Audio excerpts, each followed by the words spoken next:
British leader Theresa May has suffered a huge blow on Thursday when a series of ministers, including her Brexit secretary, quit as she tried to sell a proposed EU withdrawal agreement to a divided parliament. Dominic Raab resigned from his role at the Brexit ministry, while a second cabinet minister and two junior government ministers also walked out over the draft deal. But Mrs. May insisted that while the negotiations had not been comfortable, it was the best Britain could hope for when it leaves the EU on March the 29th. For more on this, I have joining me on Skype from Wolverhampton in the United Kingdom, Global Affairs Analyst Satoma Joel. Thank you for joining us on TVC News. Thank you for having me. Well, the fact that Dominic Raab was appointed the Brexit secretary only in June after David Davis resigned makes this development more worrisome. Of course, the main opposition, Labour Party, has also criticized the draft deal, saying it breaches the Prime Minister's own red lines. Help us understand, Santoma. What faults really are there in this draft deal that took 2 years to make? Well, the most difficult aspect of the draft deal that was brought home is is actually within the regulatory time period, and it has to do with the Northern Ireland. Dominic Raab believes that he could not continue in good conscience. He could not continue as the Brexit secretary, knowing that the draft deal may affect the peace of the United Kingdom. So he doesn't feel that the deal which the Prime Minister brought back is actually conducive for the United Kingdom peace.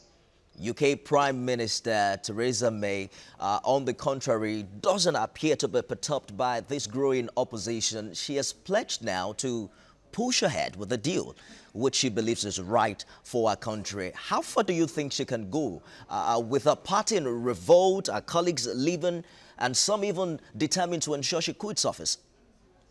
Well, she believes she's brought back the right deal. Many think that the deal she's trying to foster, the deal that she's trying to pass through the parliament, is her own particular deal.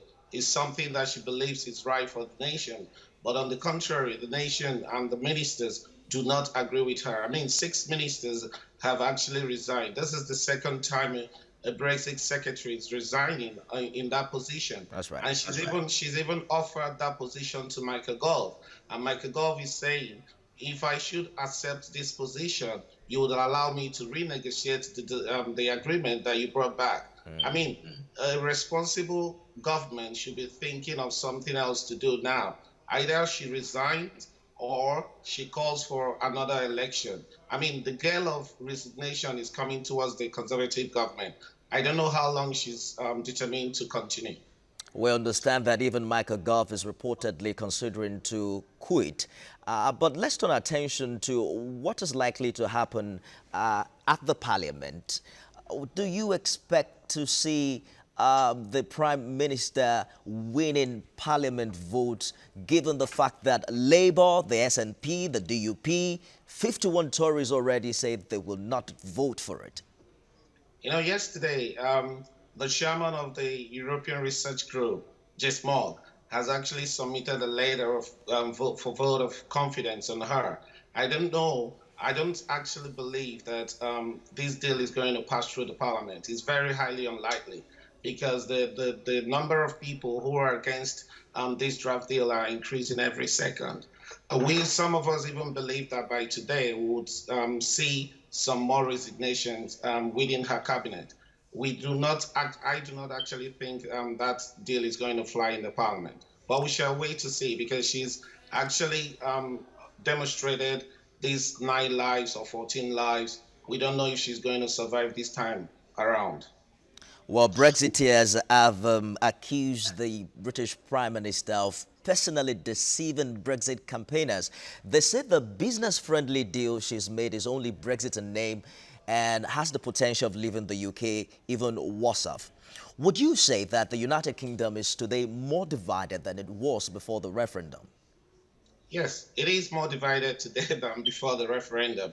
In fact, one of the problems with this referendum was the fact that the information that was circulated prior to the referendum was, in fact, so many believed that they were so deceitful the informations that were circulated were just not the correct thing. And immediately after the referendum, so many information started coming out to say that what had been said prior to the election were wrong. So many people who even voted to leave the European Union did so in a deceitful manner. We don't actually think, so many think that what the prime minister is doing is just for her own interest, to continue to be in that position. Whether or not her position is tenable, we shall wait to see in the coming days or weeks. Well, some are already talking about the possibility of a second referendum. We'll see how all of this play out and what it really means for UK exiting the European Union. Satoma Joel, thank you for joining us and sharing your thoughts with us on TVC News. Thank you for having me.